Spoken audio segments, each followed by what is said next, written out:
Shalom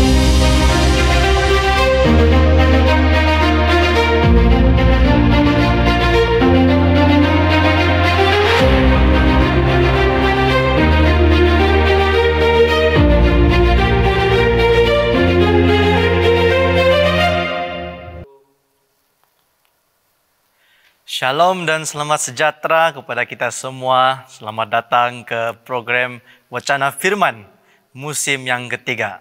Nah, pada hari ini kita akan membincangkan salah satu topik juga yang sering kali kita dengar di mana-mana saja, yang berjudul ataupun bertema dan bertopik doa berulangan. Nah, saya pasti kita tahu apa ini doa berulangan. Tapi sebelum itu, mari kita bersatu dalam doa dulu untuk mengundang Roh Kudus. Mari kita berdoa. Bapa kami yang bertakhta di kerajaan sorga, Maha Kuasa, Maha Kasih. Pada saatnya Bapa, kami ingin mengundang Roh Kudus-Mu untuk bersama-sama hadir bersama kami membincangkan topik mengenai doa berulangan ini, Bapa. Biarlah semua yang akan kami bincangkan itu sesuai mengikut kehendak-Mu, dan juga para penonton yang sedang melihat. Moga Engkau terus memberkati mereka dan kami pada saat ini. Kami serahkan semua ini, Bapak, dalam nama Yesus kami berdoa. Amin. Amin. Sebelum kita mulai, saya ingin menanya kabar dulu kepada rekan-rekan panel saya. Apa kabar kamu semua? Adakah sehat-sehat saja? Kabar baik. Kabar baik. Terima kasih. Oke. Just dengan topik kita pada hari ini, yaitu doa berulang-ulangan ataupun doa berulangan. Kita tahu doa itu sepertinya satu channel of communication, salah satu cara kita untuk berkomunikasi dengan Tuhan. Dan juga doa itu juga adalah salah satu untuk digunakan untuk kita berminta, untuk kita meluah kepada Tuhan. Dengan itu kita bercakap ataupun bercerita dengan Tuhan. Nah, saya ingin menanyakan kepada kita semua, doa itu seperti yang kita tahu, kita semua berdoa, channel of communication, dan kita boleh minta apa saja, tetapi topik kita pada hari ini doa diulang-ulang. Nah, menurut rekan-rekan panel saya, bagaimana sebenarnya itu doa yang berulang-ulang? Apakah definisinya ataupun apakah contoh di Alkitab yang kita boleh cari? Mungkin rekan saya Edi. Ya, terima kasih. Saya boleh melihat sekurang-kurangnya ada 4 aspek untuk mengatakan satu doa itu diulang-ulang. Pertama sekali, word for word diulang-ulang. Contohnya ada 10 perkataan dalam satu ayat itu. Itu diulang-ulang. Exact same word. Itu aspek pertama. Yang kedua, the length of the prayer. Tidak tahulah bagaimana caranya untuk melihat atau mengetahui length of prayer ini ya. Tapi kita pikirkan saja salah satu aspek. Mungkin kalau doa ini dibuat dalam masa 30 saat, diulang-ulang 30 saat, in that sense saya pikir boleh juga dikatakan doa berulang. Dan yang ketiga, aspek ketiga adalah dalam doa itu tidak kiralah berapa panjang, tetapi di perkara yang diminta dalam doa itu atau perkara yang disebut adalah sama. Jadi contohnya ada 3 perkara yang disebut hari ini. Tidak kiralah berapa panjang atau berapa pendek doa itu, tapi 3 benda ini disebut. Kemudian esok hari 3 benda ini disebut lagi. In that sense itu juga saya pikir doa yang berulang. Yang aspek keempat ini mungkin kita boleh pikirkan juga adalah kepada siapa kita berdoa. Saya pikir ini juga merupakan salah satu aspek yang mungkin membuatkan doa ini in a sense berulang lah. Sebab kita berdoa kepada channel yang sama, kita berdoa kepada orang yang sama, masih lagi sama. So saya telah melihat 4 aspek ini. Tidak tahu kalau ada lagi, mungkin para panel yang lain boleh kongsikan lah. Saya rasa sangat penting untuk kita jelaskan apa sebenarnya yang diulang-ulang itu. Sama ada, sebab Lindon sudah katakan ada 4 aspek. Jadi mungkin kita boleh coba jelaskan apakah sebenarnya yang diulang-ulang itu, sama ada permintaan yang ulang-ulang ataupun perkataan yang kita sebut Apabila kita berdoa, adakah itu yang berulang-ulang? Atau mungkin macam Lindon cakap tadi, hari ini 3 perkara yang sudah disebut hari Iya. ini disebut lagi. 3 perkara disebut hari ini, esok hari disebut lagi. Adakah itu yang berulang-ulang atau macam mana? Ya. Terima kasih Melindro. Mungkin pula dengan Pastor Gerard. Saya pikir Lindon sudah berikan satu definisi ataupun satu konsep yang jelas. Lindon Melindro punya soalan juga akan membantu kita untuk fokuskan yang mana satu kita boleh fokuskan. Tapi saya pikir mereka sudah berikan satu penjelasan yang sangat baik. Ya, saya pikir juga doa berulang-ulang tuh banyak juga dia punya cabang kan, banyak Ya. juga maksud berulang-ulang ini dari segi perkataan, dari segi permintaan mungkin, ataupun dari segi yang sudah dikatakan oleh rekan kita Adi. Dan juga saya terpikir, mungkinkah doa diulang-ulang nih seringkali mungkin terfokus kepada permintaan. Daripada perkataan. Kalau kita lihat dalam doa kita juga macam untuk doa untuk menamatkan doa dalam nama Yesus saya berdoa, itu juga diulang setiap kali kita berdoa juga kan. Tapi saya rasa itu mungkin bukan isu yang sangat hangat lah, ataupun yang isu yang kita ingin fokuskan pada hari ini. Dan saya ingin memfokuskan mungkin doa kita ini kepada permintaan yang diulang-ulang itu. Nah, soalan yang saya ada pada saat ini untuk soalan kedua, apakah sebab nih permintaan yang diulang-ulang ini didoakan diulang-ulang? Apakah sebab dia? Kalau begitu, kalau kita ingin menjurus kepada jalan yang itu atau perbincangan di mana doa yang berulang ini kita lihat sebagai permintaan yang diulang. So saya melihat ada beberapa perkara, saya sendiri secara pribadi mengulang beberapa perkara juga, beberapa permintaan, dan salah satu sebab dia adalah sebab belum digenapi, atau saya melihat macam belum dijawab. Contohnya, oke, saya hari ini mau basikal. Jadi kita berdoa, Tuhan bagi saya basikal. Of course, basikal itu kita kalau anak-anak hanya dapat dari menunggu dari ibu bapa. Tapi kadang-kadang mereka berdoa sama Tuhan. Oh Tuhan, saya mau basikal. Besok Dedi belum beli lagi. Oke, Tuhan, saya mau basikal. Jadi saya pikir ini salah satu sebab kenapa doa diulang. Sebab permintaan itu atau sesuatu yang diminta itu belum datang, belum lagi dilihat, atau belum dapat lagi. Jadi ini salah satu sebab lah. Mungkin ada tambahan. Mungkin kalau di pandangan saya, apa sebab doa itu diulang-ulang, mungkin juga disebabkan keraguan manusia. Saya juga suka kasih kait apa yang Lindon cakap. Mungkin belum ada jawaban, dan mungkin juga kita akan berpikir, Tuhan dengarkah doa saya? Ataupun Tuhan terimakah doa saya ini? Kemudian bila mereka berpikir begitu, bila manusia berpikir begitu, mereka akan terus mengulangi doa itu sebab keraguan. Mungkin sebab kalau mereka berpikir yang Tuhan terimakah doa saya ini, ataupun Tuhan dengarkah doa saya ini. Dan oleh sebab kau mau Tuhan dengar doa kau, dan oleh sebab kau mau doa kau kena terima, kau balik-balik berdoa, doa yang sama, minta permintaan yang sama. Ya. Dan saya teringat pula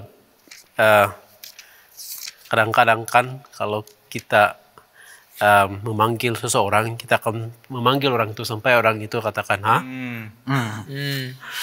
dia respon di sana. Dan kita saya tidak pasti kalau kamu pernah melalui, tapi itulah kan kalau kita memanggil ataupun meminta sesuatu, kita ingin supaya ada respon. Of course, respon itu daripada berlangsung daripada apabila orang itu mendengar kamu, memberikan perhatian dan mendengar dan akhirnya memberikan apa yang diminta. Oh, saya sudah dengar permintaan yang diulang mungkin tidak dijawab dan kita merasa macam tidak akan dengar. Dan juga sebab keraguan kita sendiri, itulah doa kita perlu diulang. Dan seperti Pastor sudah beritahu tadi, macam kita mau betul responnya. Macam pula ini. Iya, dan saya pikir juga kita minta perhatian juga itu. Sebab biasanya kalau kita mengatakan sesuatu dan kalau orang itu tidak berikan perhatian, kita pun ragu-ragu sama ada orang itu sebenarnya dengar ataupun tidak apa yang saya katakan, ataupun dia dengarkah tidak suara saya. Bagaimana pula kalau ada case kah orang berdoa diulang-ulang ini sebab jawaban yang diterima bukanlah jawaban yang dia expect. Sebab dia bilang contoh mungkin secara materialistik lah. Saya mau dia. Boleh juga kita pakai itu. Saya mau dia. Ini dia ini mungkin pasangan ya? Ya, pasangan. Oke, pasangan. So saya mau dia dikatakan. Tetapi si dia ini pula kita boleh lihat tiba-tiba dia mencari pasangan lain. Kemudian kita berdoa lagi. Saya mau dia.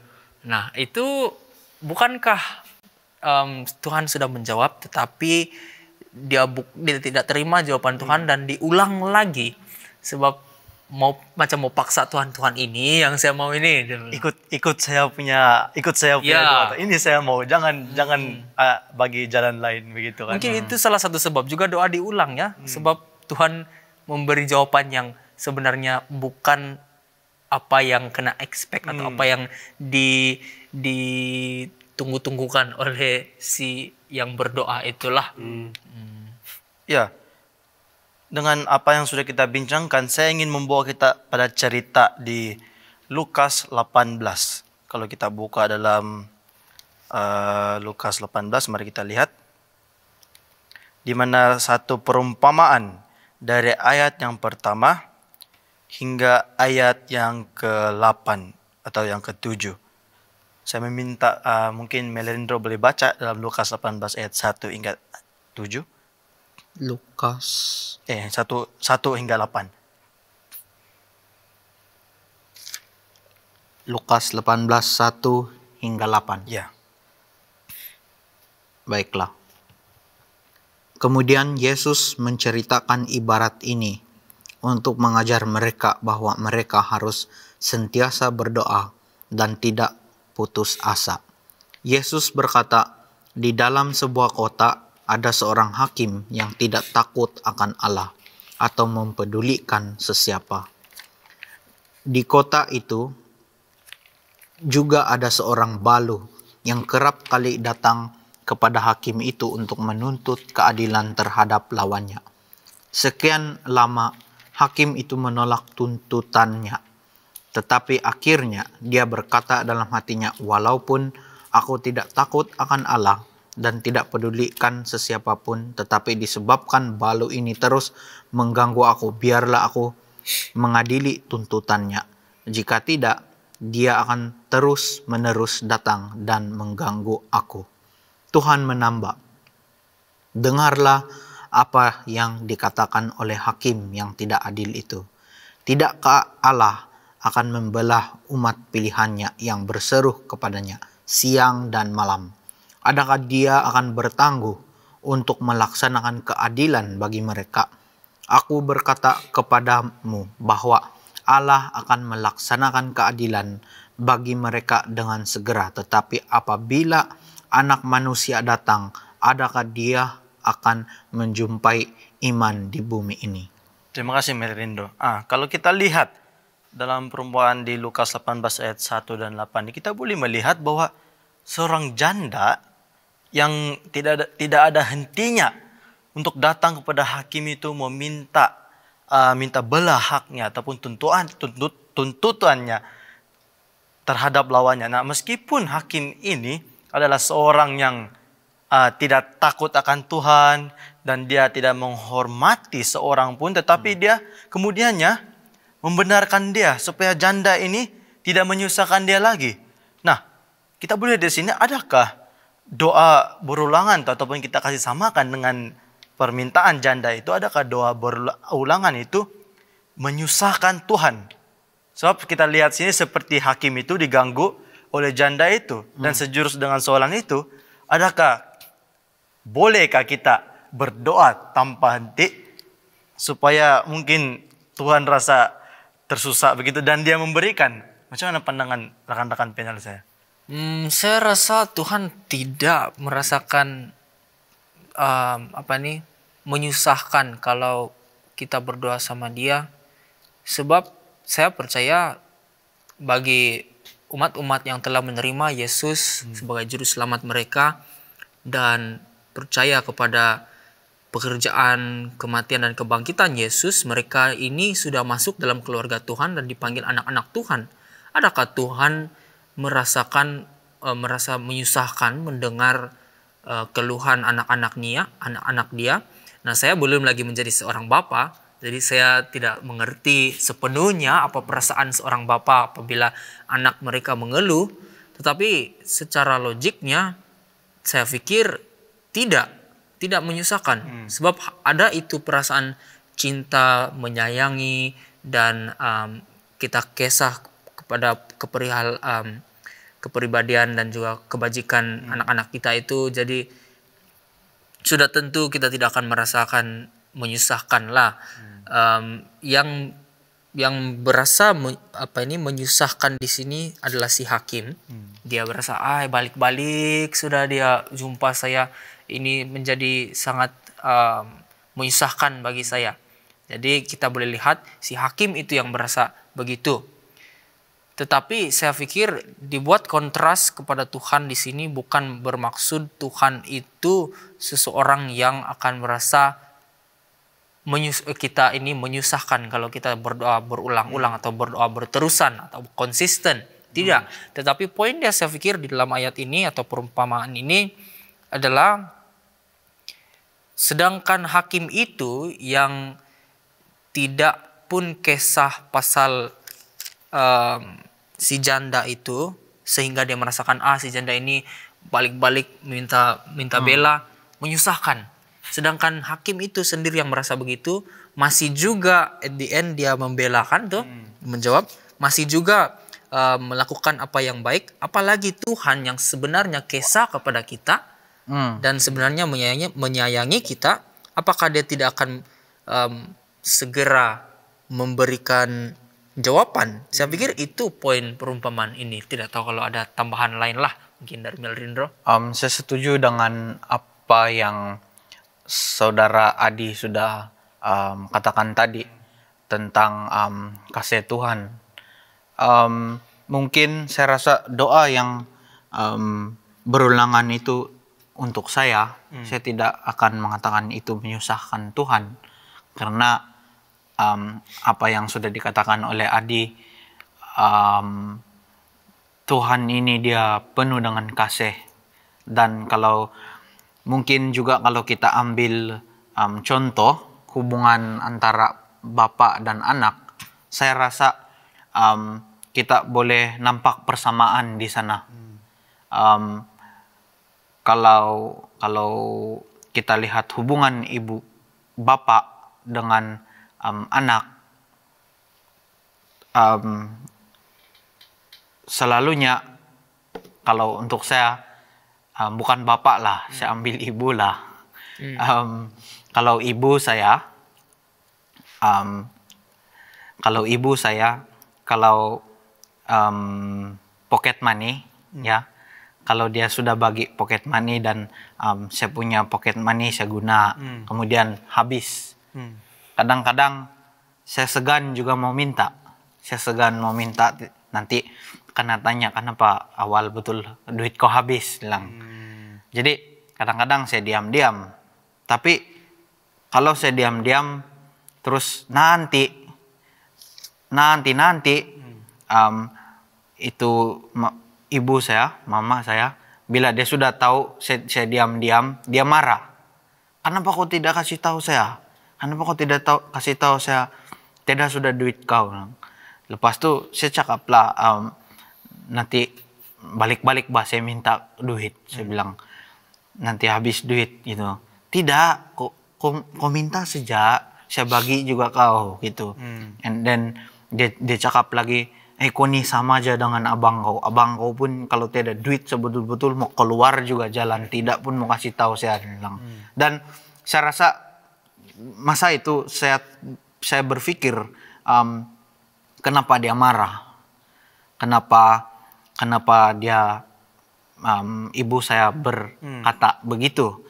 Dan saya pikir apa yang ada di sana adalah itu kasih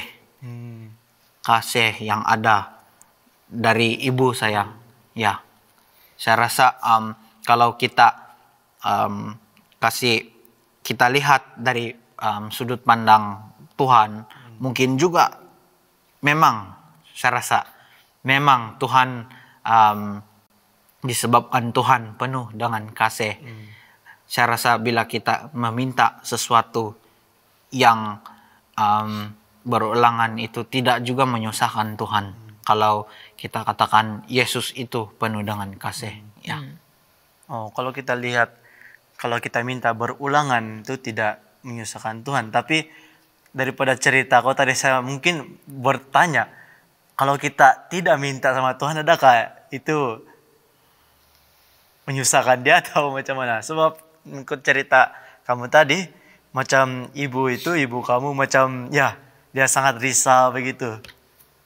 Mungkin adakah mungkinkah dalam pemikiran Tuhan yang wah, anak saya risau dengan anak saya, dan itu juga menyusahkan sedikit untuk dia yang kita tidak meminta. Macam mana pandangan pastor dengan soalannya? Saya akan lihat kepada perumpamaan ini dan kita lihatlah bagaimana itu boleh menjawab soalan kamu. Kalau kita lihat ayat yang pertama itu, Yesus mengatakan suatu perumpamaan kepada mereka untuk menegaskan bahwa mereka harus selalu berdoa dengan tidak jemu-jemu. Itu tujuan dia mengatakan perumpamaan ini. Bagaimanapun kalau kita lihat konteks ataupun cerita sebelumnya, apa yang dinyatakan oleh Yesus sebelumnya, Yesus menyatakan mengenai kedatangan anak manusia. Dan dia memberikan tanda-tanda ataupun apa yang berlaku pada akhir zaman dan sebagainya. Dan apa yang berlaku di sini adalah doa itu diberikan oleh Yesus di dalam ucapannya ataupun khotbahnya yang berkaitan juga dengan kedatangan anak manusia. Kita rujuk ini sebagai kedatangan yang kedua kali. Jadi bila ini ketika kita menantikan kedatangan Tuhan, kedatangan anak manusia itu, dia katakan Yesus mengajar murid-muridnya untuk bertekun ataupun tidak jemu-jemu berdoa sementara kamu menunggu kedatangan anak manusia. Tetapi apa yang dilihat di sini, kamu juga melihat bahwa poin yang Yesus ceritakan di sini juga berkaitan dengan justice. Dan saya pikir itu salah satu sajalah kebenaran itu. Salah satu saja yang menjadi isu kepada anak-anak Tuhan. Pak Lindon sudah sentuh tadi mengenai anak-anak Tuhan itu. Itu salah satu saja. Dan antara yang selalu didoakan adalah agar Tuhan membenarkan, melindungi, memberikan kebenaran, memberikan keadilan kepada mereka yang tidak mendapat keadilan. Nah, poin Lindon itu adalah penting sekali sebab itulah main point parable ataupun perumpamaan ini kan. Salah satu prinsip untuk menginterpretasi ataupun mentafsir perumpamaan adalah kita harus mencari satu poin yang connect antara kebenaran yang dia ingin ajarkan dengan cerita tersebut. Dan ceritanya itu adalah poinnya itulah yang Lindon sudah sentuh tadi. Kalau yang jahat itu, yang corrupted itu, boleh memberikan sesuatu yang baik kepada perempuan itu, apakah lagi Bapa di surga yang kita adalah anak-anaknya akan memberi lebih jauh daripada apa yang diberikan, sebab dia memang mengasihi kita. Sebab kalau kamu lihat dalam ayat seterusnya, dia katakan, aku berkata kepadamu, ia segera membenarkan mereka. Perkataan segera itu sangat-sangat penting di sini, sebab dia memberikan kita konotasi bahwa dia tidak berlengah. Bila tiba masanya, dia tidak berlengah untuk memberikan keadilan. Dia tidak berlengah untuk memberikan kita apa yang kita perlukan. Dan itu sebab dia katakan, kamu harus berdoa tanpa jemu. Ayat yang pertama itu. Tetapi dia memberikan soalan di sini. Seterusnya, dan di sini kalau kita telah lihat kepada konteks sebelumnya, kita pun akan heran kenapa tiba-tiba ada kedatangan anak manusia di sini. Kita harus connect dia dengan apa yang berlaku sebelumnya. Dia katakan, oke, jika anak manusia itu datang, adakah yang mendapati iman di bumi? Adakah dia mendapati kita tekun berdoa tanpa jemu-jemu?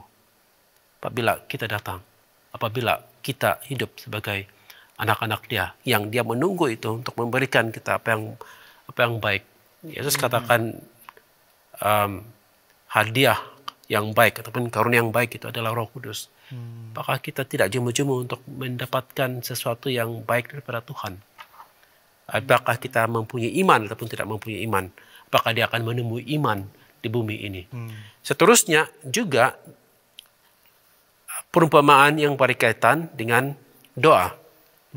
Tapi itu lebih menjurus kepada doa orang yang dibenarkan oleh Tuhan dan doa yang tidak dibenarkan oleh Tuhan. Pemungut cukai dan orang Farisi yang mengangkat diri sendiri itu di sana.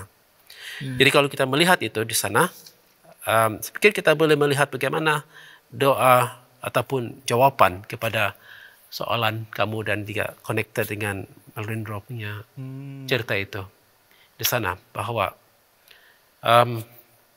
Tuhan tidak digerakkan sama ada untuk menjawab ataupun tidak menjawab oleh doa kita, tetapi dia digerakkan untuk melakukan sesuatu yang adil bagi kita, sebab dia adalah Tuhan yang adil. Dia adalah Tuhan yang baik. Di sini dia disebut sebagai orang Allah membenarkan orang-orang pilihannya.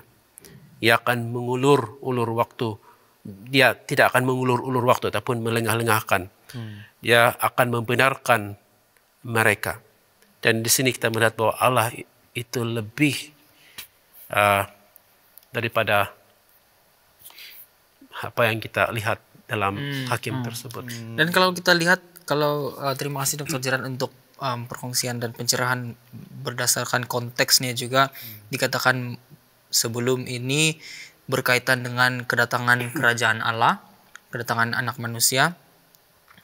Dan kita telah lihat bagaimana saya percaya di akhir nanti, ataupun sebenarnya masuk sudah juga, saya percaya end time, betul kan? Iya, sekarang inilah. Sekarang inilah, dan selalunya isu adalah berkaitan dengan justice. Sebab yang baik kita ini dianiaya, diseksa dan dibenci, mungkin malah mungkin sampai dicari untuk dibunuh.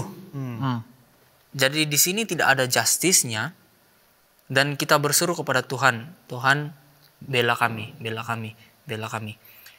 Tetapi Tuhan mengatakan, sedangkan yang corrupted pun tahu, atau dia akhirnya membela juga, bagaimana pula Tuhan yang Maha Pengasih, Maha Penyayang, sudah pasti dia akan membela. Dan kalau balik pula di ayat yang pertama, dia katakan sini, Yesus mengatakan suatu perumpamaan kepada mereka untuk menegaskan bahwa mereka harus selalu berdoa dengan tidak jemu-jemu. Kenapa mereka harus selalu berdoa dan tidak berjemu-jemu? bukankah ini sama juga dengan mengatakan don't give up, keep believing? Sebab walaupun tidak kelihatan itu justice pada waktu ini, tetapi kita tahu Tuhan tidak melengah-lengah masa. Iya, dia ada timetable dia sendiri, tetapi itulah don't give up and keep believing. Saya terpikir seperti itu pula dari perumpamaan inilah. Mungkin ada kaitan juga, kita harus berdoa, terus berdoa. Tapi tidak tahu kalau ini boleh diaplikasikan dengan doa-doa harian ya, macam minta permintaan, pertolongan. Tuhan bagi saya nih basikal, kembali kepada ilustrasi anak kecil tadi. Ataupun doa saya mau dia. Saya mau dia. Itu. Dan saya pikir isu yang itu kan kita melihat kepada apa yang menguntungkan kita. Dan saya pikir yang itu Tuhan katakan, oke, saya dengar doa kamu. Dan dia mau memberikan yang lebih baik daripada sekadar itu. Ya, saya pernah terserempak dengan seorang anak kecil ketika saya pergi satu tempat, dan di tempat tersebut ada banyak orang yang menjual sesuatu, dan disebabkan di tempat tersebut menggunakan mata uang yang berlainan. Jadi apa yang berlaku? Anak kecil ini dia menjual sesuatu kepada saya. Saya tidak ada uang yang mereka punya, mata uang itu. Jadi saya hulurkan satu mata uang yang saya ada, satu-satunya itu saja. Tetapi mata uang itu kan 3 kali ganda lebih besar daripada uang yang saya ada, itulah yang 3 kali ganda lebih besar uang itu daripada harga yang dia sebut. Saya bilang, saya tidak ada uang. Ini saya bagi kamu. Saya bilang, tidak mau. Dia mau juga itu contohnya lah ya, kalau kita di sini. Dia bilang 20 bat, ya 20 bat, gitu kan. Tapi yang saya ada $1 contohnya. Ya $1 itu dalam tukarnya adalah di sini sekitar 30 bat, begitu ya, 30 bat. 33 bat. Oke, yang saya ada cuma $1, yang dia minta 20 bat. Saya berikan dia $1, dolar Amerika. Dia kata tidak mau. Dia mau 20 bat juga. Ini yang saya pikirkan, bila kita minta basikal, Tuhan memberikan kita minta 20 bat. Tuhan memberikan kita $100. Saya bilang no, saya mau ini. 20 bat. I think that is where we are. We miss the point. I miss the point. Ya, saya melihat Pastor seperti kan kita mau sesuatu, tetapi mungkin ada sebab kekurangan iman yang kita tidak nampak. Pemberkatan yang diberi lagi besar, ataupun jawaban Tuhan yang memberi itu lagi besar sehingga kita tidak sadar yang itu lebih baik. Macam mana itu?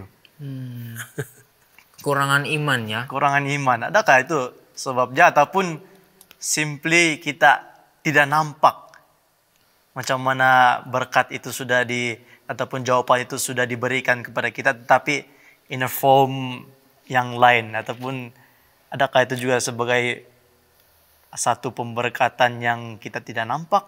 Macam mana itu? Wah, saya tidak dapat memberikan jawaban Alkitabiah pada saat ini yang menggunakan ayat Alkitab. Tetapi saya terpikir bagaimana kita kadang-kadang tidak melihat atau salah faham tujuan atau perlakuan Tuhan. Seperti tadi kita melihat bagaimana ilustrasi itu meminta basikal, diberikan bukan basikal, tetapi sebab kita tidak mengerti ini sesuatu yang Tuhan ingin berikan kepada kita atas dasar kasih karunia-Nya dan kasih-Nya kepada kita, dan kita merasakan Tuhan itu tidak mendengar doa saya.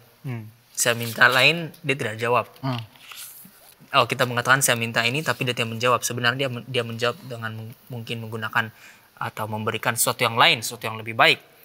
Ini mungkin ada kaitannya dengan kesan dosa, di mana itu telah memisahkan kita dengan Tuhan. Lagi-lagi ada isu di mana setan membuatkan kita tidak fully understand atau tidak mengerti lagi identity Tuhan. Dia punya peraturan-peraturan dan kita sekarang confused, dan disebabkan itu apabila besar isunya lah, mungkin bukan juga sebab kurang iman, bukan satu-satunya sebabnya, tapi ada banyak lagi aspek yang saya pikir perlu dilihat lah. Itu yang saya boleh katakan pada saat ini. Mungkin ada tambahan. Apa yang saya lihat, mungkin bukan juga kurang iman. Saya rasa kadang-kadang kalau untuk saya yang poin yang tadi, saya terpikir yang kalau ada perkataan di Sabah kita selalu sebut sudah kena bagi betis mau lagi paha. Ya, maksud ayat ini sudah dibagi betis mau lagi paha. Sebenarnya kau sudah diberi sesuatu yang baik, tapi kau mau lagi sesuatu yang mungkin sudah diberi sesuatu yang cukup, yang baik, tapi kau rasa untuk kau diri sendiri, kau mau lagi, dan saya rasa manusia buat begitu sebab mungkin mereka miss message dia. Apa yang saya maksudkan di sini adalah apabila kita meminta Tuhan dan kita sudah diberi sesuatu yang sudah cukup, sesuatu yang sudah baik, mungkin kita disebabkan ada yang tadi Lyndon katakan, sebab kita manusia, kita berdosa, mungkin kita punya pemikiran itu sudah dikacau ya. Kalau dalam English tuh dia punya term carnal mind. Disebabkan itu juga mungkin kita miss message yang mungkin Tuhan sudah berikan sesuatu yang cukup, sudah diberikan sesuatu yang baik, lebih daripada apa yang kita minta, tetapi kita tidak nampak itu. Kita miss sebab ya mungkin kita tidak faham yang apabila Tuhan memberi sesuatu itu adalah selalu yang terbaik. Apa yang datang dari Tuhan adalah sesuatu yang sangat baik, lebih daripada apa yang kita expect. Dan mungkin apa yang diberikan daripada Tuhan itu sudah cukup untuk kita, dan mungkin disebabkan otak kita ya dikacau, mungkin disebabkan kita manusia yang berdosa, mungkin kita gagal untuk memahami itu. Ya. Kita melihat seakan-akan mungkin kesan dosa itu juga mempengaruhi pemikiran kita sehingga membuatkan Tuhan boleh saja bagi lebih, tetapi mungkin kita terlalu terfokus kepada doa permintaan kita situ saja yang ini kita mau, dan kita terfokus pada jawabannya yes, akan diberikan, tapi kita tidak sadar yang selain itu Tuhan di sebaliknya sudah membuat sesuatu yang lebih ajaib pada kita. Nah, mari kita lihat dalam 1 Tesalonika 5 ayat 17, di mana ayat ini juga sering kali diguna mengenai doa. Ya mengatakan tetaplah berdoa. Nah, adakah ayat ini menunjukkan kita boleh berdoa berulang-ulang ataupun boleh meminta permintaan kita itu dan didoakan berulang-ulangan? Adakah itu maksudnya ataupun pada maksud lain? Mungkin rekan-rekan saya boleh memberi pencerahan mengenai 1 Tesalonika 5 ayat 17 ini. Mungkin Pastor Jarad. Alright, kita lihat perkataan dia punya kata kerja itu berdoa, yang tidak putus-putus, doa berterusan, tetaplah berdoa, itu ya, dalam translation yang kita lihatlah. Dan ini merupakan satu perintah. Nah, kalau kita lihat itu secara praktikal. Kalau teruskan berdoa, ini bukan juga bermaksud yang kita 24 jam dalam bilik ataupun bertelut berdoa terus menerus. Ataupun kita juga mungkin boleh berpikir yang ini adalah satu permintaan yang terus menerus. Nah, apa yang kita lihat di sini, perkataan berdoa itu adalah satu mindset yang konstan tertuju kepada Tuhan. Di sini konstan dalam konteks penyembahan kepada Tuhan, doa. Jadi apabila kamu teruskan berdoa, itu adalah connection itu kepada Tuhan. Berdoa itu akan sentiasa ada, akan sentiasa online. Saya suka dalam ayat ini kan, saya suka menggunakan doa online, di mana kita 24 jam online dengan Tuhan. Nah, kalau kamu tutup wifi, tutup data, kamu tidak dapat online. Tapi kalau kamu kadang-kadang online data, kan sentiasa that communication back and forth. Tuhan sentiasa akan mengirimkan sesuatu. Kalau hari ini lagi tuh mungkin kita boleh mengatakan selalu on call. Selalu on call sama Tuhan. Ya, kita melihat juga tablo berdoa daripada pastor tadi menunjukkan kita sering mesti online sepanjang masa. Bukan bermaksud yang kita melihat doa itu time kita lipat tangan saja. Itu saja time berdoa kita. Tetapi kita berjalan pun boleh berdoa kan, pastor? Iya. Tidur tidak tahu lah macam mana kan. Ada mungkin tidur masa tuh mimpi, kamu berdoa. Itu juga doa. Macam mana pula dengan rekan-rekan? Mungkin ada tambahan? Saya tidak ada tambahan untuk ayat ini lah, tetapi saya terpikir sebentar tadi doa berulang ini dari satu perspektif ya baik juga.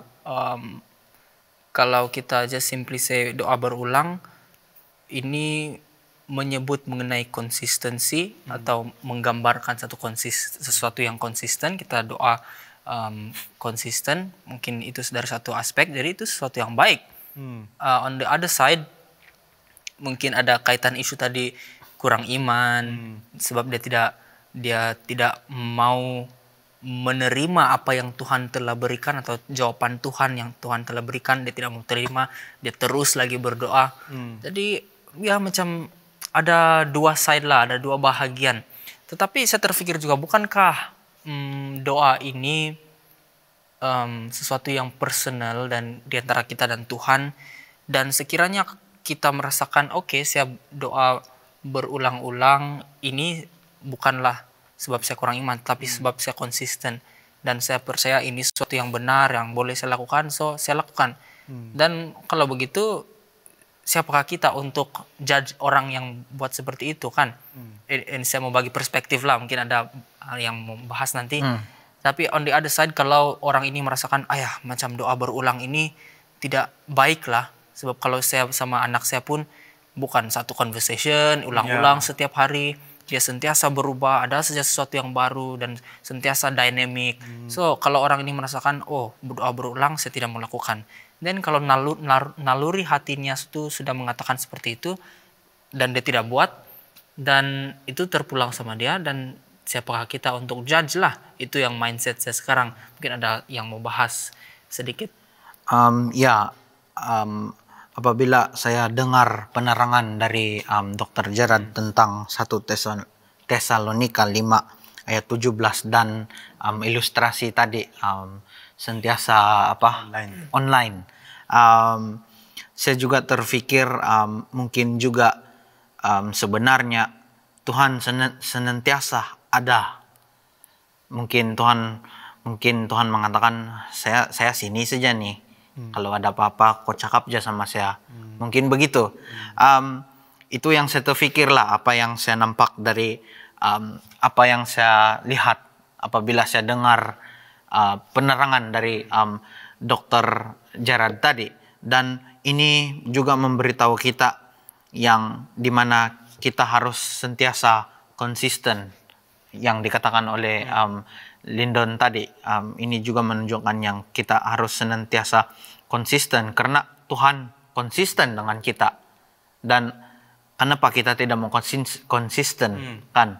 Jadi mungkin ini juga menunjukkan bahwa kita sebagai manusia yang memerlukan bantuan dari Tuhan, kita juga harus senantiasa konsisten dengan Tuhan. Dan saya rasa doa yang berulangan itu tidak juga mungkin sesuatu yang kau minta ulang-ulang. Mungkin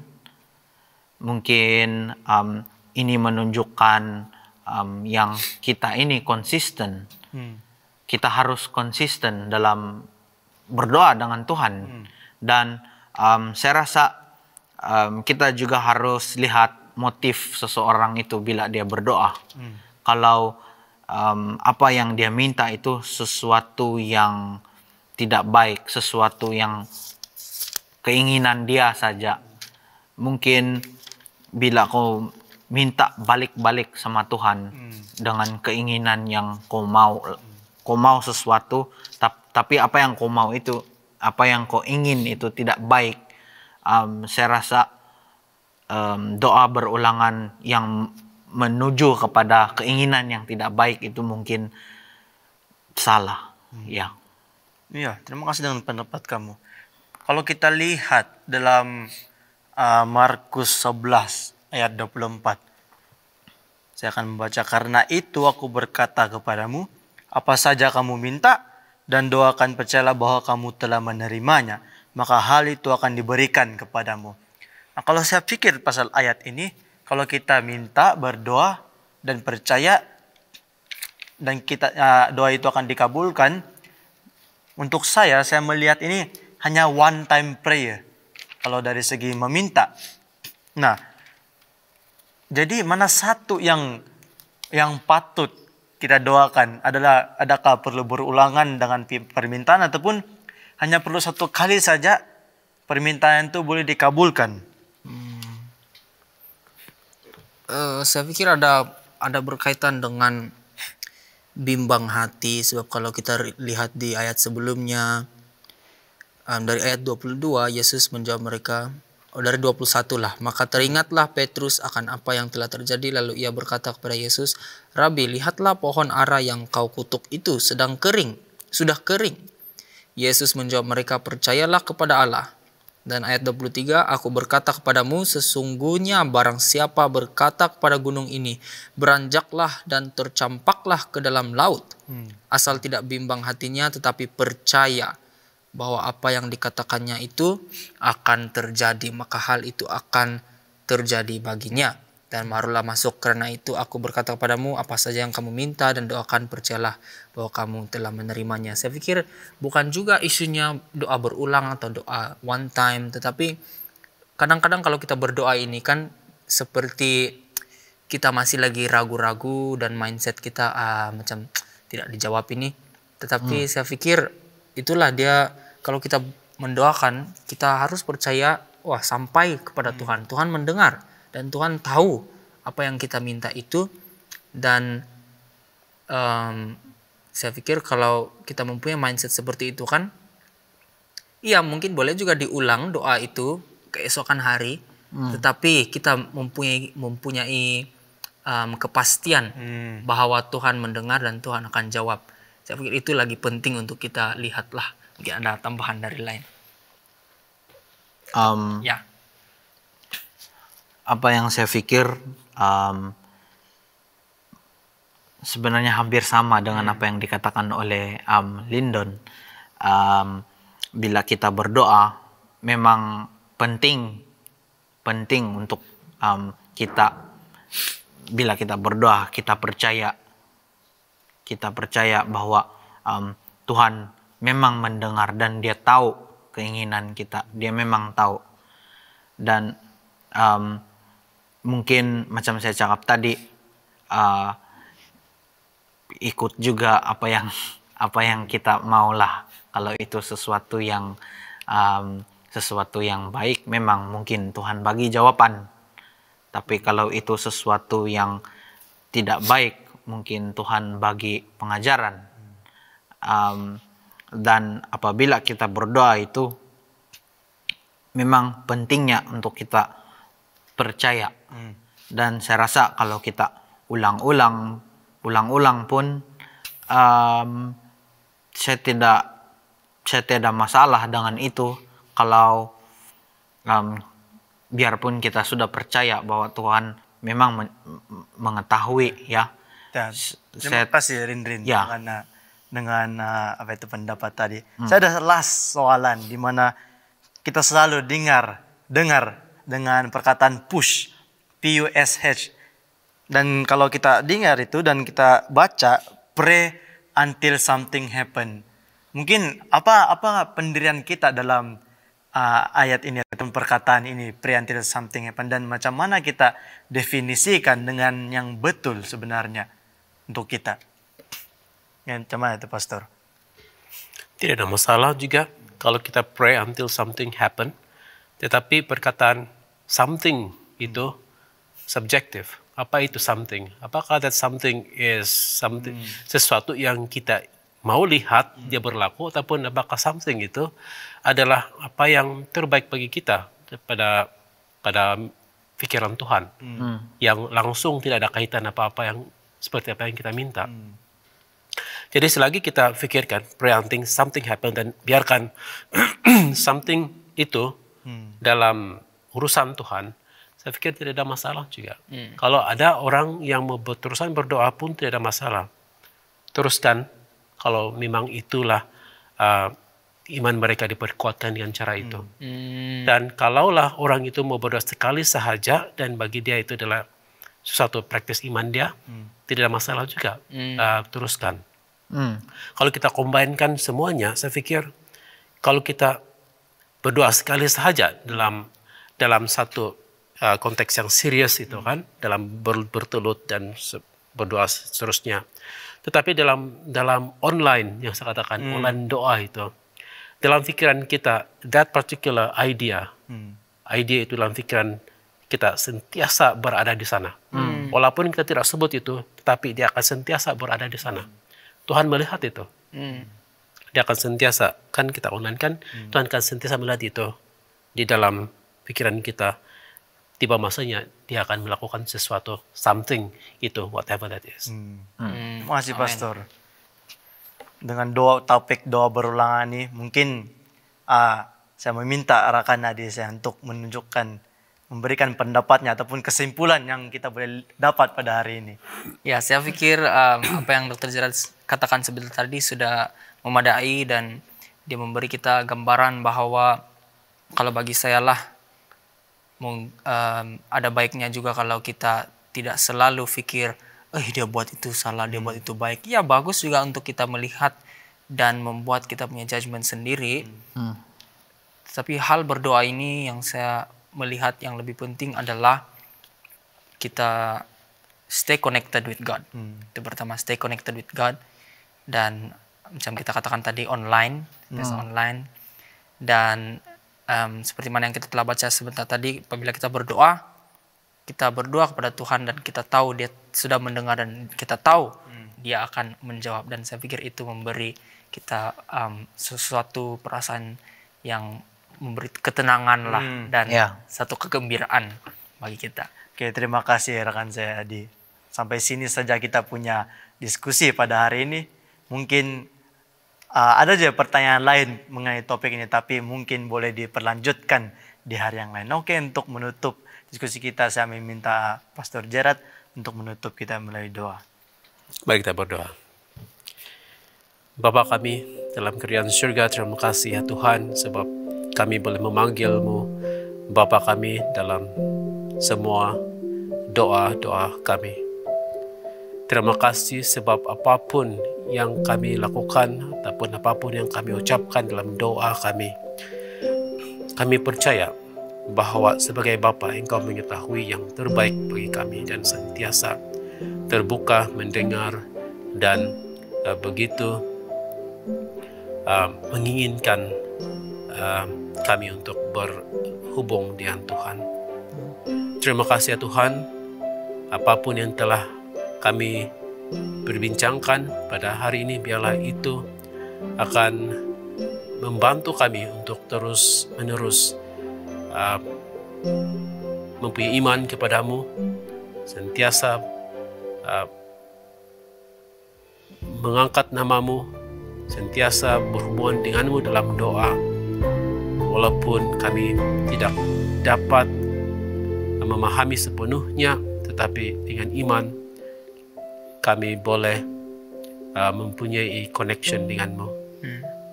Terima kasih ya Tuhan atas segala yang telah kami perbincangkan, dan biarlah semua pendengar juga akan diberkati melalui perbincangan ini. Kami serahkan dalam nama Yesus. Amin. Amin.